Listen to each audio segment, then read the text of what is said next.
Hello everyone, मेरा नाम है अमन अग्रवाल और आज के शानदार दिन हम बात कर रहे होंगे बॉडी लैंग्वेज के कोर्स के बारे में।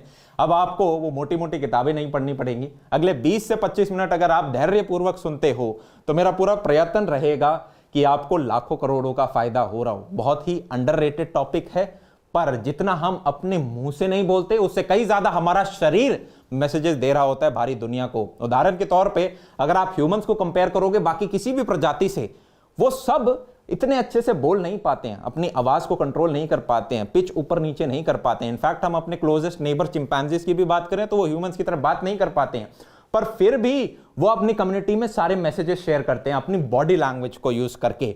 और इसी का इस्तेमाल करके इस कोर्स के एंड तक हम समझ पा रहे होंगे कि जनाब आप एक झूठ कैसे पकड़ सकते हो, अगले के दिमाग में क्या चल रहा है वो उसकी बॉडी से कैसे पकड़ें। एक्टर्स को नहीं पकड़ पाओगे जो हाईली प्रोफेशनल हैं, जैसे एक मूवी पूरी झूठी होती है पर हम सिनेमा में देख के सोचते हैं हाँ यार सब सही हो रहा है, पर 95% जो लोग हैं उनके आप सिग्नल्स पकड़ पाओ। गट वाइब आती है ना, आपकी मम्मी कभी कभी कहती है ये मेरे को आदमी ठीक नहीं लग रहा है, क्योंकि जो वो शब्द बोल रहे हैं और जो उनकी बॉडी कह रही है वो मैच नहीं करता है। दूसरा, जॉब इंटरव्यूज के अंदर आप काफी बार देखोगे कि पैनल में 4-5 लोग होते हैं, उनमें से एक व्यक्ति का काम होता है वो आपकी बॉडी लैंग्वेज स्टडी करता है। इसके पैर कैसे हैं, इनके हाथ कैसे हैं, इनकी चिन कैसे है, ये बोल किस प्रकार से रहे हैं, आए क्या है, तो जनाब वो हम सीख रहे होंगे। साथ में कम्युनिकेशन स्किल्स इंप्रूव हो। नेगोशिएशंस कैसे, आप अगले की बॉडी लैंग्वेज पढ़ के ये बता पाओ कि यार ये कुछ चीजें अभी छुपा रहा है, अगर मैं सही सवाल पूछूं तो वो चीजें बाहर निकल के आएंगी और हमें और ज्ञान की प्राप्ति होगी। और साथ में ऑपोजिट जेंडर सिग्नल्स का मतलब कि जैसे अगर आप चाहे एक लड़की हो या लड़का हो, अगला हो सकता है यार आपको शब्द कुछ भी बोले पर इंटेंशन खराब हो, तो उनकी बॉडी लैंग्वेज पढ़ के आप अगर एक हार्म आपकी तरफ आ रहा है, खतरे से आप बच पाओ, उनका लैंग्वेज देख के वो हम सीखेंगे। साथ में ये जो रोमांटिक वेन्यूज होते हैं जैसे कि भाई कैंडल लाइट डिनर हो गया या पार्टीज हो गए, बार हो गए, पब्स हो गए, वहां पे डिम लाइट क्यों होती है इसका भी बॉडी लैंग्वेज से आपका लिंक हम बता रहे होंगे।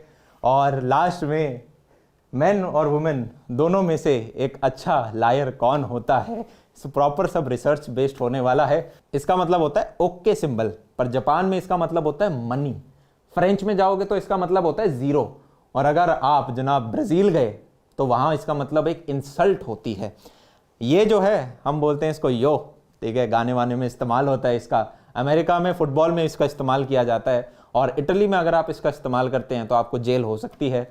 तो बॉडी लैंग्वेजेस के अलग अलग कल्चर्स में अलग अलग मतलब हो सकते हैं। ये वाला जो कोर्स है ये India and it's neighbouring Nations के लिए बनाया गया है। अब आप सभी लोगों को एक एक करके मैं ये सारे चैप्टर्स पढ़ाने वाला हूं, और यहां पे इनकी मात्रा देख के मत डर जाने, बहुत जल्दी जल्दी निकलेंगे। बॉडी लैंग्वेज का अगर आपने भाव समझ लिया तो चीजें बहुत ज्यादा सिंपल हो जाती हैं। हम ह्यूमंस के पास बाकी स्पीसीज के कंपैरिजन में दो चीज बहुत ज्यादा अच्छी और मैजिकल है। पहला, हमारा हाथों के ऊपर कंट्रोल बहुत अच्छा है, जिसकी बदौलत हम हथियार बना पाए, चीजों को लिख पाए और नेक्स्ट जनरेशन में नॉलेज ट्रांसफर कर पाए। दूसरा, हम सोशलाइज बहुत ज्यादा करते हैं, जो कि इस बॉडी लैंग्वेज के कोर्स को और ज्यादा महत्वपूर्ण बना देता है। पहली चीज है हमारे हैंड्स एंड पाम्स। पाम्स मतलब हथेली। अच्छा, अब जब भी किसी आप व्यक्ति से मिलते हो तो यहाँ पे गांवों के केस में और शहरों के केस में एक डिफरेंस आपको दिख रहा होगा। गांवों में क्या है, दूरी बहुत ज्यादा होती है, हो सकता है आप खेत के बीच में हो और कोई खेत के बाहर से जा रहा है तो हाय किसी को बोलोगे, किसी को रे भाई राम प्रसाद कैसा है, तो आपने हाय दूर से बोला। आप कभी देखोगे नहीं कि वो चल के जाएंगे और फिर एक दूसरे से हैंडशेक करेंगे। वहीं पे शहरों में जहां स्कूल्स हो गए, कॉलेजेस हो गए, ऑफिस स्पेस हो गई, लोग एक दूसरे के पास होते हैं, वो हैंडशेक करते हैं एक दूसरे से। अब ये जो पाम्स जो मैंने बताई हैं, हथेलियां, अगर आप अपने हाथ को ऐसे रखते हो, this is a very dominant position. In fact world war 2 में नाजीज ने इसको यूज किया था to show dominance over others. ये कभी भी आप जब भी अपनी ऑडियंस से बात करते हो या कहीं प्रेजेंटेशन दे रहे हो, ऐसे करके बात मत करो और भाई ठीक है तो ये चीज समझ में आ गई, ये आ गई, ये नॉट एक्सेप्टेबल, नॉट गुड, तो क्या हम ऐसे इस्तेमाल कर सकते हैं? हाँ, this is a submissive position, this is मैं देना चाह रहा हूं, आई एम गिविंग इंफॉर्मेशन। अच्छा, कुछ लोग ऐसे बात करते हैं, फिंगर्स ऑटोमेटिक आती है, बचपन से थोड़ी आदत है, तो हम ऐसा करेंगे, उसके बाद हम फिर ऐसा करेंगे, उसके बाद फिर हम ऐसा करेंगे। रिसर्च ने प्रूव किया है कि ये उंगली दिखाना 28% लोगों को ही सिर्फ एक्सेप्टेबल है, बाकियों को नहीं है। जब आप डोमिनेंट पोजीशन दिखाते हो तो only 58% of people feel good about you. जब आप ये सबमिसिव और गिविंग पोजीशन दिखाते हो, 84% people feel good about you. और इससे भी ऊपर क्या है, जब आप अपने फिंगर और थंब को साथ में जोड़ के कुछ इस प्रकार से बातें करते हो। तो आज के इस लेक्चर में हम बात कर रहे होंगे इसके और इन सभी चीजों के बारे में। तो आई होप हमें समझ में आया हमें अपने पाम्स को किस प्रकार से इस्तेमाल करना है जब हम लोगों से वार्तालाप कर रहे होंगे। उंगली नहीं दिखानी है यार, अनटिल अनलेस आप स्टेज पे खड़े होके लोगों को दुश्मन के प्रति मोटिवेट कर रहे हो कि भाई उन्होंने हमारे साथ ऐसा किया हम युद्ध कर देंगे, तब चीज समझ में आ रही, क्योंकि ये उंगली आप दुश्मन के लिए उठा रहे हो। पर जब आप अपने लोगों से बात कर रहे हो, उंगली कभी नहीं दिखानी है। नेक्स्ट चीज हैंड्स और पाम्स में आता है हैंडशेक। आप सभी लोग स्कूल, कॉलेज और ऑफिस स्पेस में कभी ना कभी जा रहे होंगे या रहे होंगे। हैंडशेक कब कैसे करना है बहुत इंपॉर्टेंट है, स्पेशली जेंडर स्पेसिफिक है। ये मेल्स के लिए अलग चीजें हैं, कुछ फीमेल्स के लिए अलग चीजें हैं। कभी भी जब आप हाथ मिलाएं, ये दोबारा डोमिनेंट पोजीशन है, ये अच्छा नहीं होता। साथ में अगर आप अपना हाथ ऐसे दे रहे हो और अगला उसको ऐसे पकड़ रहा है तो आप सबमिसिव पोजीशन में जा रहे हो। नहीं, बेस्ट हैंडशेक होता है जब हाथ वर्टिकल जा रहा है और अगला व्यक्ति भी वर्टिकल लाके एक फर्म हैंडशेक करके आप आउट हो जाते हो। कभी भी जब हैंडशेक करो तो एक फिश हैंड मत दो। फिश हैंड मतलब बहुत कमजोर सा ढीला सा हाथ दे देते हो ना, ऐसे कि ऐसे चलो, वो बहुत गंदा इंप्रेशन देता है।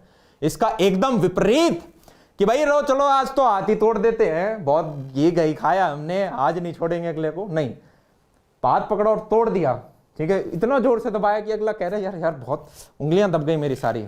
वो बहुत खराब इंप्रेशन है मेल्स के ऊपर, और साथ में फीमेल्स पे तो बहुत ही खराब इंप्रेशन है। ठीक है, वो फीमेल्स आपसे कभी बात नहीं करना पसंद करेंगे क्योंकि आपने हाथ बहुत जोर से दबा दिया है। तो फर्म रखना है। फर्म का मतलब तोड़ना नहीं होता, फर्म मतलब थोड़ा सा अच्छे से आपने अपना कॉन्फिडेंस आपका उसमें दिख रहा है। कितनी बार शेक करें? 5-10 बार शेक नहीं करना होता। एक अच्छे 2 शेक दे दिए, 3 शेक दे दिया, 1-2 में भी आपने रख दिया, that is more than enough. अब हम नेक्स्ट चीज पे आते हैं जो कि है स्माइल। बहुत ही पावरफुल टूल है। जब हम छोटे बचपन में थे तो हम दिन में 400 बार तक हंसते थे। एक जो एडल्ट आदमी होता है वो दिन में बस 15 बार हंसता है। देख रहे हो 400 से 15 इतना कम क्यों? क्योंकि सीरियस होते जाते हैं जैसे जैसे उम्र बढ़ती जाती है। एक और रिसर्च बेस्ड फैक्ट, वुमेन ज्यादा स्माइल करती हैं एज कंपेयर टू मेन। कहां पर? जब भी ओकेजन्स होते हैं, जब भी फेस्टिवल्स होते हैं, जब भी गैदरिंग्स होती हैं, वहां पे वुमेन ज्यादा स्माइल करती हैं। इसके जब पीछे इतिहास में गया तो देखा कि बचपन से ही फीमेल्स ज्यादा हंसमुख होती हैं। अपने 5वें 8वें महीने की जो छोटी छोटी बच्चियां होती हैं वो तब से ज्यादा हंस रही होती हैं एज कंपेयर टू बॉयज। अब इस हंसने का फायदा क्या है? फायदा जनाब ये है कि जब भी आप स्माइल करते हो आपके दिमाग में एंडोर्फिन नाम का एक केमिकल रिलीज होता है जो कि आपको अच्छा फील कराता है, फील गुड। ये वही केमिकल है जनाब, जब आप कोई अल्कोहल लेता है, कोई ड्रग लेता है, तो वो जो हाई फील करते हैं वो इसी केमिकल एंडोर्फिन की वजह से करते हैं। सो व्हेनेवर यू लाफ ये रिलीज होता है and you feel good about yourself. अब पीपल आदमी नकलची बंदर है, तो अगर आप हंस रहे हो तो आपको देख के धीरे धीरे मैं भी हंसना स्टार्ट कर दूंगा। तो पहले तो सिर्फ आप फील गुड कर रहे थे, अब मेरे हंसने की वजह से मेरे दिमाग में भी वो सेम केमिकल रिलीज होते हैं और मैं भी फील गुड करता हूं। दैट्स वाई ये बोला जाता है। अगर आप हॉस्पिटल्स में देखोगे जनाब तो ये रिसर्च बेस्ड फैक्ट्स हैं, इनके अंदर लाफ्टर थेरेपी रूम्स होते हैं। वहां पे कॉमेडीज दिखाई जाती हैं, फनी मूवीज दिखाई जाती हैं, और जो बीमारियां दवाइयों से ठीक नहीं होती वो लोग 6 महीने 1 साल के अंदर एक अच्छे माहौल, हैप्पी माहौल में अंदर देख के रिकवर कर जाते हैं। तो this is very very strong. ठीक है, अब स्माइल अलग अलग टाइप की होती है। एक होती है जेन्युइन स्माइल, जहां पे आप हंसते हो और अपनी आंखों से भी हंसते हो। जब भी आप हंसोगे आपकी आंखें भी है ना वो हंस रही होंगी। इमेजिन करो आप भाग रहे हो, आपका दोस्त पीछे भाग रहे हो, फिसल के गिर गया, ठीक है, होली के दिन, तो आप एक वो जेन्युइन स्माइल आएगी आपके दिमाग में। एक होती है फेक स्माइल, ये भाई ऐसा सा आपने कुछ शक्ल कर लिया। अब ये वही फेस है जो एक डरा हुआ व्यक्ति भी करता है, जैसे कि मुझे नहीं पता कि वहाँ पे गेट किसने खुला छोड़ दिया था, मेरे को नहीं पता। ठीक है, चिंपैंजीज भी यही शक्ल दिखाते हैं जब वो सबमिसिव पोजीशन में आते हैं। वो अपने आप को छोटा कर लेंगे शोल्डर से और अब ये दांत दिखा देंगे, नहीं मैंने तुम्हारा सब्जी नहीं खाया, मैंने तुम्हारा फ्रूट नहीं खाया, वॉट। तो don't just smile with your teeth. ठीक है, वो फेक स्माइल होती है। काफ़ी बार आप एक्ट्रेस एक्ट्रेसेस को या सेलिब्रिटीज़ की आप फोटो देखोगे, फेक स्माइल आपको दिखेगी, वो फील गुड नहीं आएगी, नेगेटिव वाइब आएगी, अच्छी वाइब भी नहीं आएगी। So whenever you are smiling try to smile with your eyes as well. भैया क्या हमें ये सीखना पड़ेगा, ट्रेन करना पड़ेगा? Yes, practice. Body language is practising. ठीक है, तभी तो एक एक्टर जो होता है वो एक पूरी मूवी झूठी होती है पर आपको वो ऐसा महसूस कराता है कि यार वो सही में असली में फाइट करा है उस लैला के लिए। ठीक है, अब कुछ डोंट आपको ध्यान में रखने, कभी भी अपना फेस अनहैप्पी मत रखो। होगा क्या, 40 साल तक वो यू शेप फेस आपको बुलडॉग फेस बना देगा। काफी लोगों का हो जाता है, आपकी फेस की शेप बदल जाती है। जिस प्रकार हंसोगे तो एक हंसमुख चेहरा बनेगा विद टाइम, ऐसे रखोगे तो वो एक यू शेप बुलडॉग बन जाओगे। साथ में आपने काफी बार बॉलीवुड या हॉलीवुड मूवीज में सुना होगा कि एक्ट्रेस बोलती है मुझे एक अच्छे ह्यूमर वाला लड़का चाहिए, तो पूरी ऑडियंस क्रिटिसाइज करती है, अच्छा मतलब अच्छा परिवार, संस्कार, संस्कृति, पैसे वो सब नहीं चाहिए। एक अच्छे ह्यूमर का क्या मतलब होता है? This is research based fact. मैं अपनी तरफ से कुछ नहीं कह रहा हूँ कि आप बोलो भैया आप तो बहुत सेक्सिस्ट हो, आप ऐसे कैसे कह रहे हो, लड़का लड़की ऐसे कैसे, नहीं। This has been proved by research कि अगर एक आप जोक मारते हो, जहां पर आप जोक मारते वक्त हंस नहीं रहे और बाकी सारे लोग हंस रहे हैं, then female finds it very attractive. ठीक है, अगर आप एक फीमेल को हंसा पाते हो, हंसी तो फंसी जो बॉलीवुड में कहा जाता है, वो हंस रही है और आप नहीं हंस रहे हो अपने जोक पे, आपने हंस मार के हाँ और they are laughing, this is considered very attractive, this is a research based fact. तो इसलिए वो ह्यूमरस वाली चीज़ कही जाती है। ठीक है, आई होप कुछ चीज़ें यार आपको हेल्प आउट करी हूँ। Another don't specially for females कि अगर आप बहुत ज़्यादा स्माइल करते हो एक ऑफिस स्पेस के अंदर तो आपको कम सीरियसली लिया जाता है। तो जो भी आपके मेल काउंटर पार्ट हैं, देखो ये कुछ है नहीं कि यही करना है, these are all research based fact. मैं तो बोल भी नहीं रहा हूँ, नहीं सोचो कोई किताब बोल रही है। तो if you smile a lot all the time people will not take you seriously. ये तो मेल में भी हो जाएगा, people will not take you seriously. तो आपको उतना ही लाइफ करना है जितना आपका काउंटर पार्ट जो मेल है या फीमेल है वो स्माइल कर रही हैं। ठीक है, तो मतलब और भी चीज़ें हैं जो कि मैं यूट्यूब पे नहीं बताना चाहूँगा क्योंकि भाई सब लोग पकड़ के मेरे को मार देंगे, भैया आपने ये अलग अलग कमेंट कैसे करे। बल्कि फैक्ट ये है, this is how people are wired. So if you know about these things you can use them in your strength. ना करो वो आपकी मर्जी है, करो वो आपकी मर्जी है। अब आप में से काफी लोग कह सकते हैं कि भैया बॉडी लैंग्वेज तो ठीक है पर हमें तो नॉर्मल इंग्लिश लैंग्वेज बोलने में भी दिक्कत होती है। तो आप ही लोगों के कदमों में मैं भी खड़ा था कॉलेज के 2nd और 3rd ईयर में, क्योंकि मैं राजस्थान से बिलोंग करता हूँ। घर में राजस्थानी, स्कूल और कॉलेज के अंदर हिंदी थी और कोई दोस्त नहीं था जिसके साथ इंग्लिश में बोल के अपनी फ्लुएंसी बढ़ा सकें। तो हम अपने हजारों रुपए इन्वेस्ट करते हैं एजुकेशन के ऊपर, लाखों रुपए इन्वेस्ट करते हैं कॉलेज यूनिवर्सिटी में, मेडिकल में तो करोड़ों आपके रुपए लगते हैं। और एक ऐसी भाषा जो कि हम शायद दूसरे नंबर पे इस्तेमाल कर रहे हो, हमें जॉब अपॉर्चुनिटीज दे रहे हो, वहां पर हम शर्मा जाते हैं। तो मैंने यार अपने खुद के पैसे इस्तेमाल करके, उस टाइम एक कैम्बली नाम की एप्लीकेशन थी, उसको डाउनलोड किया। वहां पे आप अंग्रेजों से 1-on-1 इंटरेक्ट कर सकते हो। एक वो टाइम था जब मुझे स्वयं के पैसे इस्तेमाल करके वहां पे बात करी। आप अपना घंटे डिसाइड कर सकते हो और फिर रोज रोज बात कर सकते हो उनसे 1-on-1। और एक आज का समय है, वो लोग हमारे साथ संयोग जुड़ चुके हैं। अगर आपको जेन्युइन जरूरत है, आपके घर में भी कोई इस प्रकार का व्यक्ति नहीं है जिससे आप इंटरेक्ट कर सको, जनाब आप चाहे स्टॉक मार्केट में इन्वेस्ट करो, आप रियल एस्टेट में करो, सबसे बड़े इन्वेस्टमेंट होती है जो आप स्वयं पे करते हो, क्योंकि वो लाइफ लॉन्ग आपके काम आ रही होती है। अगर आपकी जरूरत है और आपको अच्छा लगे तो हमारे सभी जितने भी बच्चे होंगे उनको एक अच्छा 30% के करीबन डिस्काउंट मिल रहा होगा। नीचे डिस्क्रिप्शन बॉक्स में लिंक होगी। कभी खुद के ऊपर इन्वेस्ट करके आपको नुकसान नहीं होगा, पर शर्त ये कि आपकी वो ज़रूरत हो। ठीक है, एक टाइम पे मैंने भी किया था, कोई शर्म नहीं है, इंग्लिश नहीं आती है इसमें। ठीक है, हमें हिंदी बहुत अच्छे तरीके से आती है। अंग्रेज़ों को भी तो अपनी एक इंग्लिश भाषा ही आती है, फ्रेंच वालों को अपनी एक भाषा आती है, हमें अपनी हिंदी भाषा आती है। पर हाँ, अगर जॉब अपॉर्चुनिटी में यार उसकी ज़रूरत है, आपकी क्लाइंट कॉलिंग होती है या ऐसे एक प्रोफेशन में जा रहे हो, तो ठीक है, फिर देखना पड़ता है। नेक्स्ट चीज़ है आपकी आर्म्स, आईज के बारे में बाद में बात करेंगे, ध्यान से सुने। अगर आपकी बॉडी लैंग्वेज ओपन है, ये है कि आओ welcome, you are encouraging other people कि वो आपसे आके इंटरेक्ट करें।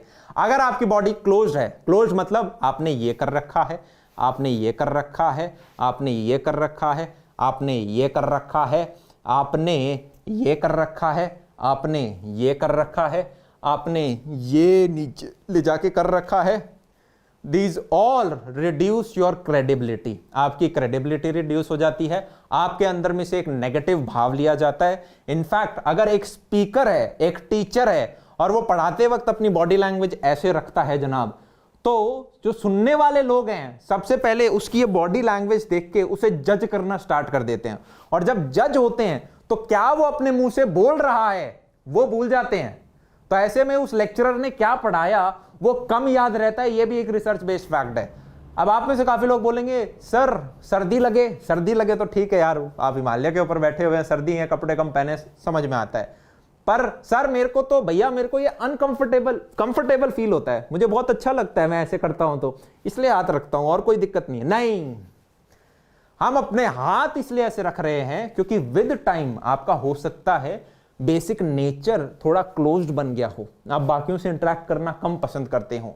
तो अब आपकी बॉडी अपने आप उधर आ रही है। क्या आप इस बॉडी लैंग्वेज के साथ पार्टी कर सकते हो?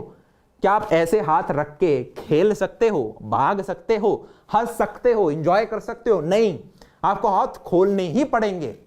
तो प्रैक्टिस करो इसको, फोर्सफुली अपने हाथ खुले रखने की कोशिश करो, जिससे कि आपकी क्रेडिबिलिटी अप रहे, आपको लोग नेगेटिव ना देखें। This is frustration. जब भी कोई व्यक्ति चाहे हंस रहा हो पर उसने हाथ ऐसे रख रखे हैं, जी sir, this is total frustration. अगर उसके हाथ ऐसे क्लिंच्ड हैं, हाथ जितना ऊपर होगा फ्रस्ट्रेशन उतनी हाई है, हाथ जितना ऊपर होगा फ्रस्ट्रेशन उतनी हाई है। This is high frustration. हाँ जी, कैसे? हाँ जी, बिल्कुल जी, बिल्कुल। This is low medium frustration.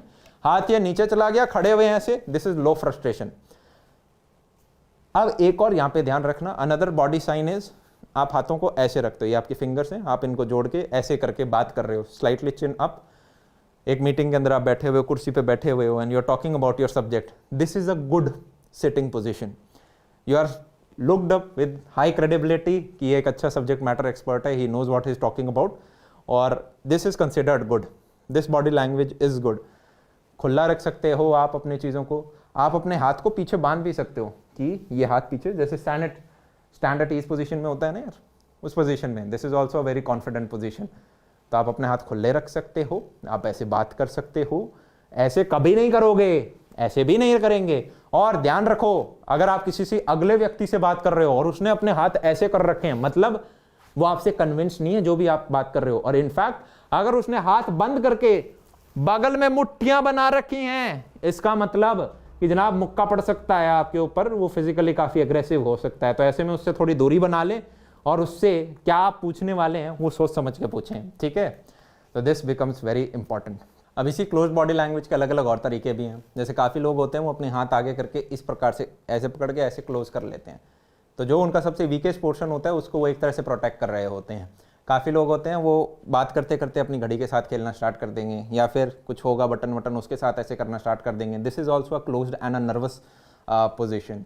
काफ़ी फीमेल्स होंगी जो उनका पर्स होगा, हैंड बैग होगा, उसको ऐसे पास करके बैठ जाएंगी। This is also considered as a close body. आप उसको एज अ बैरियर इस्तेमाल कर रहे हो बाहरी दुनिया से बचने के लिए, ठीक है?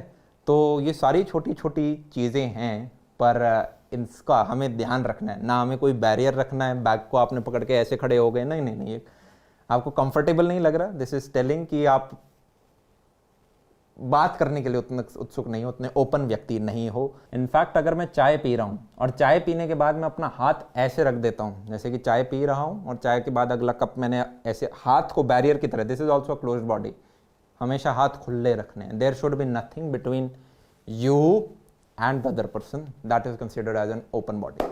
नेक्स्ट, अब आईज के बारे में हम बात करेंगे। आंखें यार बहुत कुछ बोल जाती हैं। जैसे अगर आप कोई पुरानी फोटो याद करने की कोशिश करोगे तो आप हमेशा इस तरफ ऊपर की तरफ देखोगे कि यार एक फोटो थी, मेरी याद नहीं आ रहा क्या था उस फोटो के अंदर। आप ऊपर की तरफ देखोगे डायगनली। वहीं पे अगर आप कोई आवाज पहचानने की कोशिश करोगे या रिकॉल करोगे तो आप कान की लेंथ में मुड़ोगे कि यार एक आवाज थी, ये आवाज सुनी आपने, आवाज सुनी। तो आवाज के लिए मैं ऐसे देख रहा हूं और फोटो के लिए हम यूजुअली यार एक फोटो थी ना, ऊपर की तरफ देखने की डायगनली कोशिश करते हैं। वहीं पे अगर मैं किसी इमोशन या फीलिंग को जो पुरानी थी उसको याद करने की कोशिश करता हूं तो मैं नीचे देखूंगा कि यार वो टाइम है ना थोड़ा सा खराब था, तो आप नीचे देखते हो। तो चीज समझ में आई? फोटो के लिए हम ऊपर देख रहे हैं, आवाज के लिए यार वो कौन सी आवाज थी, और ये कोई फीलिंग होती है पुरानी तो यार वो टाइम ठीक नहीं था, तब हम इस तरफ नीचे देख रहे होते हैं। तो अगर आप किसी व्यक्ति को देखते हो कुछ ऐसा करते हुए, काफ़ी बार आदमी शांत होता है पर ऐसे, तो आपको समझ थोड़ा सा आप आइडिया लगा सकते हो कि ओके ठीक है, कुछ रिकॉल हो रही है, आवाज़ की तरफ देख रहे हैं, पुरानी मेमोरी आ रही है, या कोई फीलिंग है, सैड है ये व्यक्ति। या जब आदमी खुद से बात करता है तब भी नीचे देखता है साइड की तरफ, मन ही मन में जब बात कर रहा होता है। तो ये कुछ चीज़ें हो गई। अब आपने देखा होगा काफ़ी जो रोमांटिक जगहें होती हैं, कैंडल नाइट डिनर्स हो गए, क्लब्स हो गए, पार्टीज हो गए, पब्स हो गए, उनके अंदर जनाब लाइट्स काफ़ी डिम होती हैं। क्यों होती हैं डिम? हमारी जो आंखें होती हैं, अब हम क्या है इंडियंस हैं तो हमारी यूजुअली ब्राउन और ब्लैक आइज ही होती हैं, पर जैसे जो कुछ अंग्रेज हो गए जिनकी ग्रीन आइज हैं या फिर आपकी ब्लू आइज हैं, वहाँ पे आप प्यूपिल्स हैं वो आराम से देख पाते हो। तो वो जैसे बड़ा प्यूपिल होता है ना यार, वो बहुत अट्रैक्टिव माना जाता है, वो ऑपोजिट जेंडर को काफ़ी अट्रैक्ट करता है। इनफैक्ट हर एक को बहुत अच्छा लगता है। अगर एक छोटा बच्चा और उसके बड़े प्यूपिल्स हैं तो वो बच्चा बड़ा प्यारा और क्यूट लगेगा। और इस स्ट्रैटेजी को यूज किया जाता है, कहां कहां यूज किया जाता है? जैसे कि जो खिलौने होते हैं छोटे बच्चों के, उनके ऊपर छोटे बच्चों की फोटो लगा दी जाएगी जहां पे बड़ी बड़ी आंखें और उनके अंदर बड़ी बड़ी प्यूपिल्स दिखाएंगे। देखा गया इनकी सेल ज्यादा होती है। उसी प्रकार से ये जो लिपस्टिक आपकी यार बिकती है, इनका जो कवर पेज होता है और यहाँ पे जो मॉडल मोहतरमा होती हैं, इनकी आंखों में भी बड़े बड़े प्यूपिल्स दिखाए जाते हैं जिससे कि सेल बढ़े। और ये रिसर्च बेस्ड फैक्ट है कि इन सभी मॉडल्स के प्यूपिल्स जानबूझ के बड़े किए जाते हैं, पोस्ट प्रोडक्शन में करें या फिर लाइट की इंटेंसिटी कम ज्यादा करके करें, जिससे कि वो ज्यादा अट्रैक्टिव लगे। तो जनाब जब भी आप एक डिम लाइट में होते क्या है, हमारा जो ये प्यूपिल होता है ये कैमरा के अपर्चर की तरह होता है। तो अगर लाइट बहुत ज्यादा है तो वो छोटा हो जाएगा जिससे कम लाइट ही अंदर जाए, और अगर लाइट कम है, अंधेरा है, तो वो बड़ा हो जाएगा जिससे कि उस छेद में से ज्यादा लाइटें जा सके। तो डिम लाइट में वो छेद बड़ा हो जाता है और हम ज्यादा अट्रैक्टिव लग रहे होते हैं। ठीक है, अब नेक्स्ट चीज आईज के बारे में देखें तो झूठा व्यक्ति है वो थोड़ी सी नजर छुपाने की कोशिश करता है। जब भी झूठ बोलेगा वो थोड़ी सी नजर छुपाने की कोशिश करेगा। अगर आप बहुत ज्यादा किसी की नजरों में देखोगे, जैसे कि गोरे जा रहे हो और साथ में आपने आईब्रोज नीचे कर ली हैं, तो ये एक चेतावनी का सिंबल होता है। आप यहाँ से में आंखें टपवाओ मत, ब्लिंक मत करो और सीधा उसमें देखते जाओ, तो वो डर जाता है। जैसे कि मान लो अगर मेरा एक छोटा भाई है, ठीक है, और मैं कोई किताब पढ़ रहा हूँ, मैंने उसकी बात नहीं मानी, वो किताब इधर उधर फेंक देता है, उसकी पिटाई नहीं करनी है, तो आप उसको डरा सकते हो ऐसे आंख में देख के। ठीक है, तो मतलब ये सारे तो हम बचपन से ही जानते हैं। ठीक है, दूसरा है, एक होता है कि प्यार में देखना, वो थोड़ा आप थोड़ी देर के लिए गेज कर लेते हो, और वो मेरा टॉपिक क्या है कि मेरे आउट ऑफ सिलेबस टाइप है, वो आप कहीं गूगल करके सीख लेना। Hands and thumbs are very important. Thumb, ठीक है, यही अंगूठा अगर आप कुछ दूसरे कंट्रियों में दिखाओगे तो जनाब इसको एक इंसल्ट की तरह माना जाता है, और वहीं कहीं देश पे ये ऑल द बेस्ट की तरह भी देखा जाता है। तो इंडिया में ये ऑल द बेस्ट की तरह जनाब देखा जाता है। इस अंगूठे को काफ़ी लोग अपनी जेब में ऐसे रखते हैं, समझ रहे हो, कि ये जो अगर ये मेरी पॉकेट है तो ये 4 उंगलियां तो अंदर चली गई और ये जो थंब है ये बाहर रहता है जीन्स के। दिस इज ठीक है, मतलब कूल एटीट्यूड, भाई is confident about himself and he feels superior. अगर वो एक 4 ग्रुप में बैठा हुआ है, he is comfortable plus he feels superior slightly, तब वो आराम से ठप बैठा हुआ है। देखो एक चीज हो सकती है कि किसी को सर्दी लग रही हो, हिमालय के ऊपर बैठा हो और तब उसने कब ऐसे कर रखा हो, this is not a close body, अब उसको सर्दी लग रही है। यूजुअली अगर उसने ऐसे कर रखा है, this is a close body, हाथ ऐसे नीचे हैं, इज फीलिंग सुपीरियर थोड़ा सा बाकी लोगों के सामने। पीछे वाली पॉकेट है उनके अंदर डाल रखा है अंगूठा बाहर में, this is also superior. Women also do this. अगर उन्होंने शॉर्ट्स वगैरह पहन रखे हैं, जीन्स पहन रखे हैं, तो जीन्स की पॉकेट में ऐसे डाल के अंगूठा बाहर आपका रहता है। एक और प्रकार का हैंडशेक है जो कि है डबल हैंडेड हैंडशेक, कि एक पकड़ा दूसरे ने पकड़ा फिर आप अपना हाथ ऊपर रख देते हो। This is acceptable but only जब आप अगले बंदे को पहले से जानते हो। This is equivalent to a side hug. कभी भी एक नए स्ट्रेंजर के साथ डबल हैंडेड मत करना, स्पेशली फीमेल के साथ, कि एक फीमेल आई और आपने दोनों हाथों से पकड़ लिया, वो क्रीप आउट हो जाएंगे। फीमेल छोड़ो, अगर आपने मेल को भी पहली बार में दोनों हाथों से पकड़ा तो उन्हें अनकंफर्टेबल फील हो रहा होगा। ये इक्विवेलेंट है एक हक को। तो अगर आप एक व्यक्ति को अच्छे से जानते हो और उसको आप जप्पी दे सकते हो साइड से, तभी आप डबल हैंडेड हैंडशेक देते हो। ये एक वार्मथ का सिंबल होता है। अब एक झूठे व्यक्ति या एक लायर को किस प्रकार से पकड़े? क्या सबको पकड़ सकते हैं? नहीं। 95% लोगों का आप कुछ कुछ साइन कैच कर लोगे। 5% जो ट्रेन डॉक्टर होते हैं, जैसे मूवी में नहीं पता चलता कि यार ओके ये एक्टिंग कर रहे हैं, हम बह ही जाते हैं, उनको पकड़ना मुश्किल है। बाकियों का आप साइन, मम्मी अम्मी और कभी बोलती है ना यार ये व्यक्ति मुझे ठीक नहीं लग रहा। ठीक नहीं लग रहा का मतलब जो वो मुंह से बोल रहा है और जो उसकी बॉडी लैंग्वेज है वो मैच नहीं कर रहे हैं, क्योंकि वो कॉन्शियसली झूठ बोल, शब्दों पे ध्यान देते हैं और ऐसे में बॉडी लैंग्वेज है वो गिव अवे कर देती है कि यार शब्द कुछ जा रहे हैं पर बॉडी लैंग्वेज डिफरेंट है। डिफरेंट इन द सेंस क्या क्या देखने से पता चलेगा? फेस एक्सप्रेशन से पता चलेगा। फेस में क्या देखेंगे अभी बताएंगे। आंखों से पता चलेगा, लेग्स की मूवमेंट से पता चल रहा होगा। मैन और वुमेन दोनों में डिफरेंट तरीके से ये बिहेव करते हैं। और कॉर्पोरेट्स की भी हम बात कर रहे होंगे अभी। फेस में जैसे कि जब भी कोई झूठ बोलने की कोशिश करेगा, मुंह को ढकने की कोशिश करेगा, जो मैं बोल रहा हूं यार ऐसे, या आपकी बात सुनते सुनते वो ऐसे करेगा। नाक को रगड़ना स्टार्ट कर देगा, नाक को खुजलाना स्टार्ट कर देगा, आंखों को मसलना स्टार्ट कर देगा।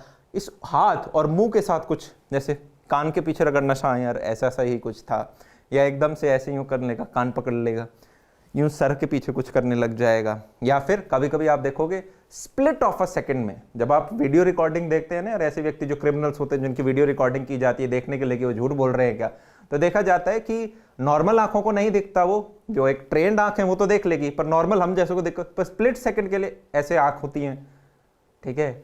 फेस का आधा पार्ट जो है वो अजीब से बिहेव करेगा, कभी कोई लिप है वो अजीब सा हो जाएगा जब वो झूठ बोल रहे होंगे, क्योंकि सिंक्रोनाइज नहीं हो रही जो शब्द है और जो बॉडी लैंग्वेज है वो। आईज के अंदर कैसे आंखें छुपाने की कोशिश करेगा, ज्यादा देर नहीं देखेगा, इधर उधर देख के फिर बोलने की कोशिश करेंगे, इस प्रकार से होता है। यह चीज स्पेशली वुमेन में देखी गई है। ऐसा रिसर्च कहती है कि वुमेन जो हैं वो बेटर बॉडी लैंग्वेज को रीड करती हैं एज कंपेयर टू मेन। तो अगर कोई झूठ बोल रहा होगा तो वुमेन की हायर प्रोबेबिलिटी है कि वो पहले पकड़ लेंगी, ये आदमी झूठ बोल रहा है, आपकी वुमेन कहेगी नहीं ये ठीक आदमी नहीं लग रहा मुझे। और इसी की वजह से, क्योंकि बॉडी लैंग्वेज वो अच्छे से समझ जाती हैं, वो खुद भी अच्छे से परफॉर्म कर पाती हैं। तो women are better liars than men, this is what written in books. ये मेरे फैक्ट्स नहीं है, ये रिसर्च बेस्ड फैक्ट्स है। और मेन का ऐसा बोला जाता है कि ये सिंपल झूठ बोलते हैं कि मैंने हाँ टिफिन खाया था, या फिर मेरी बस मिस हो गई, या फिर हाँ मैं दोस्तों के साथ गया था, इस तरह के सिंपल झूठ। और वुमेन जब झूठ बोलेंगी तो यूजुअली वो बिजी होने का कोशिश करती हैं कि जैसे कुछ काम करते करते धीरे से झूठ सरका दिया, ठीक है। तो this is all research based. कहीं बोलो कि भैया आप ऐसे लड़का लड़की के लिए अलग क्यों कर रहे हो, मुझे तो खुद नई नई जानकारियां मिल रही हैं। नेक्स्ट है लेग्स मूवमेंट। लेग्स मूवमेंट का मतलब क्या है, जब भी यार ये रिसर्च बेस्ड फिर से है कि किसी स्पीकर को डेलिबरेटली बोला गया, या फिर एक हायर लेवल एग्जीक्यूटिव या मैनेजर है कि यार आपको अपने एम्प्लॉयज को झूठ बोलना है, या जो आपकी ऑडियंस है उसको झूठ बोलना है, तो नोटिस किया गया कि उनकी लेग मूवमेंट है ना वो बढ़ जाती थी कि अच्छा भाई फिर हम ये कर रहे होंगे, उसके बाद ऐसा ऐसा कुछ हो रहा होगा, लेग मूवमेंट बढ़ जाती थी। और कॉर्पोरेट्स में आप देखोगे जो भी एक बड़ा आदमी होगा, बड़ा बॉस होगा, उसके सामने एक टेबल होती है जो कि पैर ढक तक, हमेशा बोलते हैं ना यार, वो बोलेंगे आ जाओ बैठ के बात करते हैं। बैठ के क्यों बात करते हैं, जिससे कि एटलीस्ट लोअर बॉडी है वो शांत हो जाए, क्योंकि आप मुंह से कुछ बोलते हैं और हमारी जो लोअर बॉडी है वो ज्यादा मूवमेंट करनी स्टार्ट कर देगी। तो अगर किसी की लेग मूवमेंट एकदम से बढ़ गई है तो वो भी एक लायर का साइन होता है। नेक्स्ट, कॉर्पोरेट्स जो है वो बड़ी बड़ी चेयर के, बड़ी बड़ी टेबलों के सामने बैठते हैं जिससे कि उनकी टांगे ना दिखें, ठीक है। तो ये कुछ चीजें थी जो कि आप एक झूठे व्यक्ति को पकड़ने के कुछ कुछ साइन देख सकते हो। बोलते वक्त उनकी बॉडी लैंग्वेज जो है वो मैच नहीं करेगी, कुछ अजीब आपको लगेगा। नेक्स्ट जो है वो है पर्सनल स्पेस। पर्सनल स्पेस किस प्रकार से, दोबारा बताया था शुरुआत में, 18 इंच तक होता है यार ये पर्सनल स्पेस होता है, ठीक है। यहां तक आपके वही आते हैं जो कि यार बहुत अच्छे आपके घर के फैमिली मेंबर्स हैं, जिनके साथ आप रिलेशनशिप वगैरह में हो, या फ्रेंड्स हैं। फिर एक इससे होता है दायरा लगभग इतना 1 मीटर के करीब में, इसमें आपके वो लोग आते हैं जिनसे बीच बीच में आप कभी कभी मिलते हो, क्लास के दोस्त वगैरह हो गए, ये सारे हो गए। फिर होता है थोड़ा और लगभग 3.5 फीट के भी उस तरफ, वहां पे जैसे अगर घर में कोई प्लम्बर आया, कारपेंटर आया, बिजली वाले भैया आए, तो उनसे करीबन आप 3 फुट की दूरी लेके बात करते हो। तो ये कुछ पर्सनल स्पेस हैं, कभी भी इसके अंदर घुसो मत। हैंडशेक करते हो तो अगले की हाथ पकड़ के उसकी पर्सनल स्पेस में मत घुसो, वो क्रीप आउट हो जाएगा। पहली बार आप किसी से मिल रहे हो तो डबल हैंडशेक उसे मत दो, उसे हक देने की कोशिश मत करो, हो सकता है वो अनकंफर्टेबल हो, ठीक है। टच पॉइंट्स बहुत जरूरी हैं। टच पॉइंट्स होते हैं कि जो फीमेल्स होती हैं वो ज्यादा टच करती है as compare to men. Female को ज्यादा टच करेंगी एज कंपेयर टू मेन को जो टच करते हैं। हम यूजुअली क्या है, हाय भाई कैसा है, मैक्स टू मैक्स हैंडशेक करेंगे। फीमेल क्या है, हैंडशेक भी करेंगी, साथ में हो सकता है एक दूसरे हाथ से एल्बो में भी पकड़ें, या फिर थोड़ा सा एक छोटा सा हक कर दिया, ठीक है, कि वो आपस में एक दूसरे को कंफर्टेबल हैं, तो उस लेवल पे। तो टच से आपका जो संबंध है किसी के साथ वो एम्पलीफाई हो जाता है, वो याद ज्यादा रहता है। यही कारण है कि हैंडशेक किया जाता है। हैंडशेक के थोड़े ज्यादा अपग्रेडेड वर्जन है, हैंडशेक के साथ एल्बो पकड़ना, फिर धीरे धीरे हैंडशेक के साथ आप शोल्डर पकड़ लेते हो, ये एक साइड हग जैसा हो जाता है, हैंडशेक करते हो साइड हग करते हो। तो जितना आप अगले के पर्सनल स्पेस में जाते हो और अगला कंफर्टेबल है उसमें, वो उतना बेहतर रिलेशन बनाता है आपका अगले व्यक्ति के साथ। तो अगर एक ऐसा दोस्त है जिसे आप मिलते ही रहते हो, ठीक है, स्कूल का है, कॉलेज का है, तो जब आप हैंडशेक मत करो उसे, हैंडशेक करके आप सीधा ऐसे, और भाई कैसा है, बढ़िया, कैसी रही 2 साल के कोरोना की छुट्टियां। तो इस प्रकार की आप बातें कर सकते हो। अब नेक्स्ट हम बात करेंगे लेग्स के बारे में। लेग्स में सबसे पहले अगर कोई व्यक्ति झूठ बोल रहा होगा तो नॉर्मल से ज्यादा उसकी फुट मूवमेंट होनी स्टार्ट हो जाएगी, ठीक है, तो इससे हमें थोड़ा आइडिया लग सकता है। दूसरा, आपके व्यक्ति की फुट जिस डायरेक्शन में है पैर जिस डायरेक्शन में है उस डायरेक्शन में वो जाना चाहता है। तो काफी बार हो सकता है व्यक्ति आपसे बात इस तरफ मुंह करके कर रहा हो और पैर उस तरफ है, मतलब वो जाना चाहता है वहां से जल्दी से। आप राहुल या नेहा के साथ डेट पर बैठे हुए हो, पर हो सकता है नेहा ने हाथ क्रॉस कर रखे हो, पैर भी क्रॉस कर रखे हो, और क्रॉस करने के बाद पैरों की डायरेक्शन उस तरफ हो। तो इसका मतलब ये है कि वो आपसे उत्सुक नहीं है, आपकी इज्जत रखने के लिए आपके साथ है, पर वो जाना चाहते हैं, वहां से एग्जिट करना चाहते हैं जल्द से जल्द जिस तरफ पैरों की डायरेक्शन है। तो ये भी आप थोड़ा बॉडी लैंग्वेज पढ़ सकते हो। साथ में जिस प्रकार से हाथों का क्लोज होना एक क्लोज बॉडी होती है, उसी प्रकार से पैरों को आप एक के ऊपर एक रख लेते हैं, ये भी एक क्लोज बॉडी का होता है। साथ में ये एक कॉन्फिडेंट पोजीशन है, माचो पोजीशन बोलते हैं जिसे, कि भाई जो मेल्स होते हैं वो अपने पैर चौड़े करके खड़े हो जाते हैं। ये आपका जब आप सीधा करके खड़ते हो तो उसको तो हम क्या बोलते हैं, अटेंशन पोज, जो बचपन में हमें करते थे। खैर वो आपको पता होगा, जब भी आप कहीं फॉर्मल जगह पर होते हो, स्पेशली बेल्ट की जहाँ जॉब होती है आर्मी पुलिस में, वहाँ पे आप अटेंशन पोजीशन में खड़े होते हो। बाकी आप जब ऐसे चौड़े पैर करके खड़े हो मतलब यू आर कॉन्फिडेंट। और इसमें आपको, और अगर आप अपने हाथ ऐसे रख लेते हो मतलब आप अथॉरिटेटिव कि हाँ भाई ये मेरा इलाका है, ये वो वाली पोजीशन है। आप अथॉरिटेटिव में आप अपनी बॉडी जो है उसको और बड़ा करके दिखा रहे हो और आप अथॉरिटेटिव पोजीशन में एक जगह से खड़े हो। काफ़ी लोगों में नेचुरली ये आता है, तो मतलब that person is feeling very confident, और जहाँ वो खड़ा है वो उससे अपना इलाका मानता है। इस प्रकार से आप देख सकते हैं। साथ में लेग्स के अंदर ही इंटरव्यूज़ के जब आप बैठते हो, मान लो किसी दिन पुलिस ने आपको बुला लिया और आप थाने चले गए, या फिर एकदम से आपका इंटरव्यू है यूपीएससी का, तो जनाब होता क्या है, लोग काफ़ी अटेंटिव पोजीशन में बैठते हैं कि पीछे अगर ये चेयर है सहारा नहीं लेंगे, ऐसे सीधे बैठेंगे, चेयर के ऊपर बैठे हुए हैं। पर जो पैर होते हैं ना, जैसे कि अगर ये चेयर है, यहाँ पर वो व्यक्ति बैठा हुआ है, ये इसके हाथ हैं, ये मुंह है इसका, अब जो टांगे हैं ये थोड़ी सी ऐसे चौड़ी जा रही हैं, फिर ये घुटना है, ये ऐसे मुड़ रहा है, घुटना मुड़ रहा है, पर ये एंकल्स एक दूसरे के क्रॉस में हैं। समझ में आ गया? आप जैसे अगर कुर्सी पे बैठे हुए हो तो आपके एंकल्स एक दूसरे को क्रॉस कर रहे हैं, घुटने काफी चौड़े चौड़े हैं पर एंकल एक दूसरे को क्रॉस कर रहे हैं। तो ये एक ऐसी पोजीशन होती है जो दर्शाती है कि आप कुछ छुपा रहे हो, कुछ ऐसी चीज है जो कि अगले को बता नहीं रहे हो। इंटरव्यूअर ने आपसे कुछ पूछा कि जनाब आप क्या दहेज में बिलीव करते हो, और जनाब आपने पैर ऐसे उल्टे थोड़े एंकल को पीछे रख रखा है, तो मतलब कि आप बोल कुछ रहे हो पर छुपा भी रहे हो, साथ में पूरी बात आपने नहीं बताई है। सेम चीज हो सकता है कि इसी प्रश्न पे आप ऐसे करने लग जाओ, आप ऐसे करने लग जाओ, आप ऐसे करने लग जाओ कि बोलो कुछ यूपीएससी में और करो कुछ। तो उस पर्टिकुलर सिनेरियो में जनाब इंटरव्यूअर का काम ही यही होता है आपकी बॉडी लैंग्वेज पढ़ना। वो कहता है अच्छा जी काफी सारे बॉडी साइंस इसने दे दिए हैं कि जनाब ये झूठ बोल रहा है, ठीक है, ये झूठ बोल रहा है, एंकल इसके पीछे ट्विस्टेड है, तो जनाब there is a high probability ये व्यक्ति अभी झूठ कह रहा है। तो वहां से वो पकड़ जाते हैं। तो आपको ध्यान रखना है, हाल दो वो इतने यार अटेंटिव होते हैं, काफी लोग तो आपकी प्यूपिल की साइज है ना वो भी कम ज्यादा होती है जब आप झूठ कहते हैं।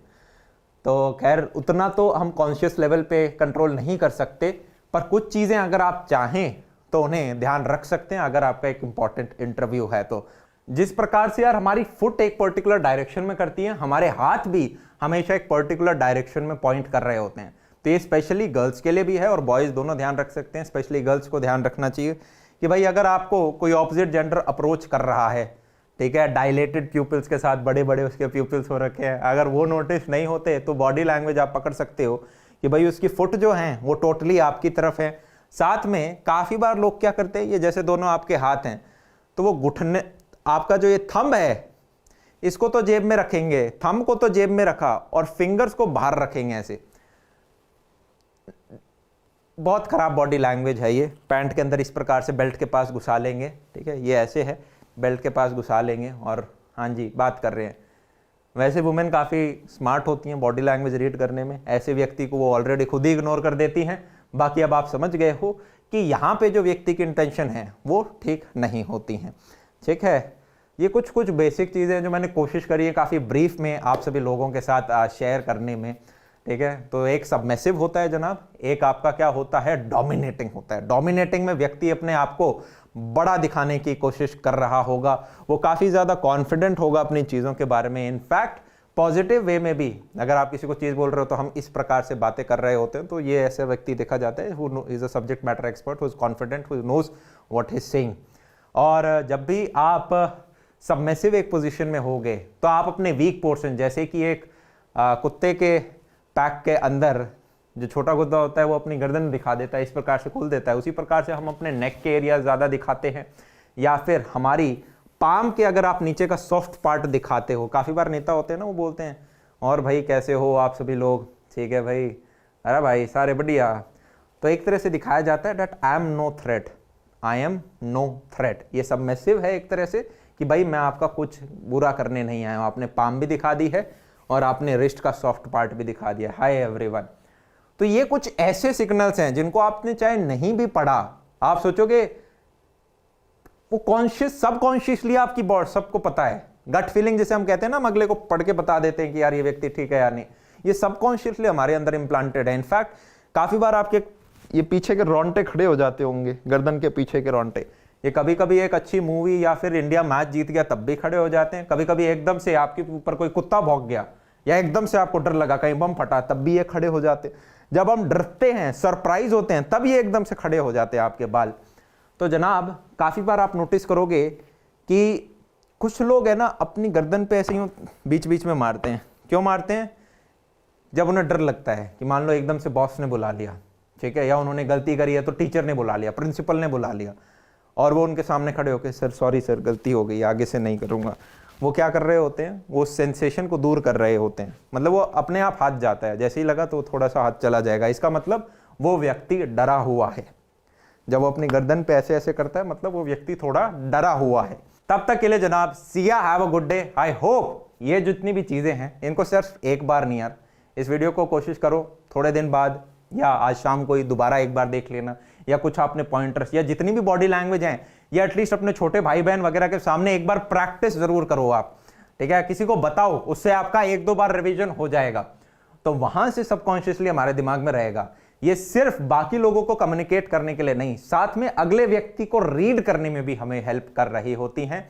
आई होप इसी प्रकार से आप और अच्छी चीजें सीखते जाएं और मुझे नीचे कमेंट सेक्शन में बताओ आपको और क्या क्या चाहिए। तब तक के लिए बाय बाय, टेक केयर, सी या, लव यू ऑल।